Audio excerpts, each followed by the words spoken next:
Raden Mas Suwardi Suryaningrat atau sering kita kenal sebagai Ki Hajar Dewantara. Beliau lahir di Yogyakarta 2 Mei 1889 dan wafat di Yogyakarta pada 26 April 1959 pada umur yang ke-69 tahun. Tanggal kelahirannya sekarang diperingati sebagai Hari Pendidikan Nasional. Ki Hajar Dewantara adalah aktivis penggerak kemerdekaan Indonesia, kolumnis, politis, dan pelopor pendidikan bagi kaum pribumi di Indonesia dari zaman penjajahan Belanda. Beliau merupakan pendiri perguruan Taman Siswa, suatu lembaga pendidikan yang memberikan kesempatan bagi pribumi untuk bisa memperoleh hak pendidiknya. Bagian dari semboyannya yaitu Tutwuri Handayani menjadi slogan Kementerian Pendidikan di Indonesia. Prestasi yang pernah diraih oleh Ki Hajar Dewantara. 1. Dalam Kabinet pertama Republik Indonesia, Ki Hajar Dewantara diangkat menjadi Menteri Pengajaran Indonesia atau Menteri Pendidikan, Pengajaran, dan Kebudayaan yang pertama. Yang kedua, pada tahun 1957, ia mendapat gelar Doktor Kehormatan dari Universitas tertua Indonesia, yaitu Universitas Gadjah Mada. Yang ketiga, atas jasa-jasanya dalam merintis pendidikan umum, ia dinyatakan sebagai Bapak Pendidikan Nasional Indonesia, dan hari kelahirannya dijadikan Hari Pendidikan Nasional. Surat Keputusan Presiden RI nomor 305 tahun 1959, tanggal 28 November 1959. Yang keempat, penulis artikel pedas Als ik een Nederland was di surat kabar The Express. Tulisan Ki Hajar Dewantara berjudul Als ik een Nederland was atau Seandainya Aku Seorang Belanda, dimuat dalam surat kabar The Express, pimpinan DD 13 Juli 1913. Isi artikel tersebut terasa pedas sekali di kalangan pejabat Hindia Belanda. Yang kelima, pendiri Taman Siswa.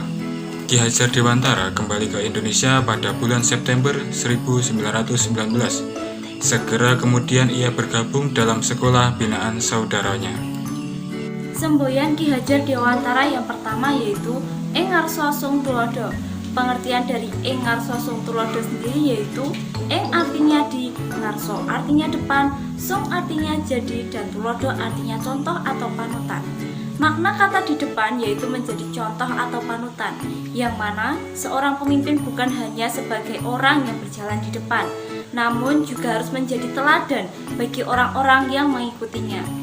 Implementasi asas kepemimpinan Ing Ngarsa Sung Tulodo di tingkat guru dilakukan dengan cara memberi pembinaan dan pemantauan yang dilakukan oleh kepala sekolah tentang keterlaksanaan asas kepemimpinan Ki Hajar Dewantara. Pemantauan yang dilakukan pada guru terlihat ketika pembelajaran berlangsung. Tidak jarang guru berkeliling dan mengamati keterlaksanaan dan pembelajaran di kelas.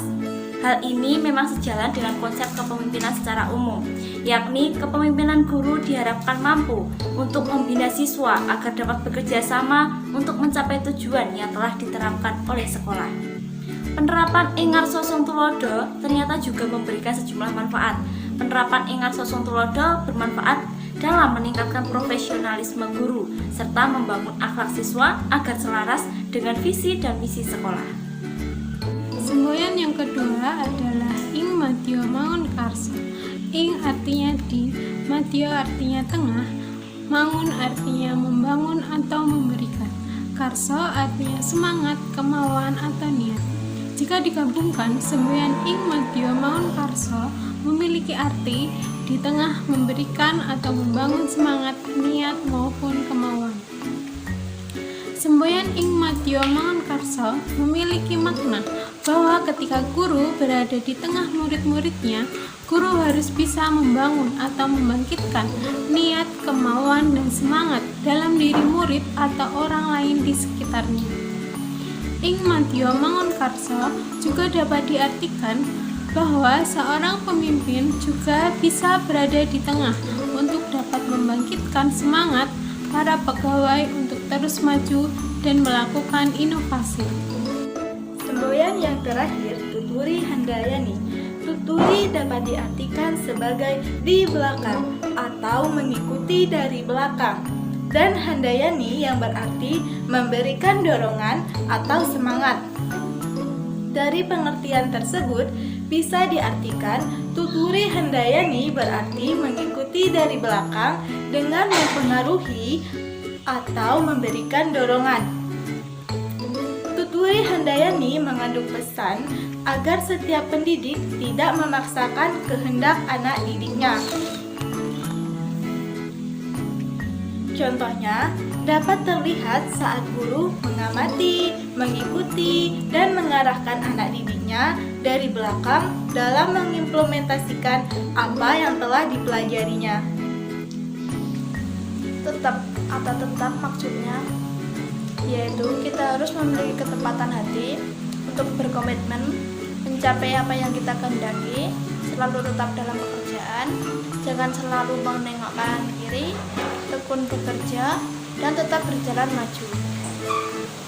Pendidikan membantu seseorang untuk mampu berpikir kritis dan memiliki ketepatan pikiran dalam hasanah nilai-nilai. Sedangkan istilah antep atau berbobot, yaitu berat, berisi, dan berharga, tidak mudah terhambat, tidak mudah ditahan, atau dilawan oleh orang lain. Menunjukkan bahwa pendidikan mengantarkan seseorang untuk memiliki kepercayaan diri dan keuletan diri untuk maju terus dalam mengatasi segala tantangan kehidupan. Selanjutnya mantap, yaitu kita harus selalu setia dan taat pada asas itu. Teguh iman hingga tidak ada yang akan dapat menahan gerak kita atau membelokkan aliran kita. Jadi dalam hidup kita harus berpegang teguh pada keyakinan kita dan tidak terombang-ambing dengan pengaruh orang lain. Melalui video ini diharapkan masyarakat tidak melupakan ajaran taman siswa, karena ajaran taman siswa menjadi landasan pendidikan. Kita sebagai masyarakat bangsa Indonesia hendaknya selalu menjadi pribadi yang mempunyai prinsip serta sikap yang mencerminkan bahwa kita bisa dan harus menjadi seorang pendidik yang mendidik atas dasar ajaran dan nilai-nilai yang telah diajarkan oleh Ki Hajar Dewantara.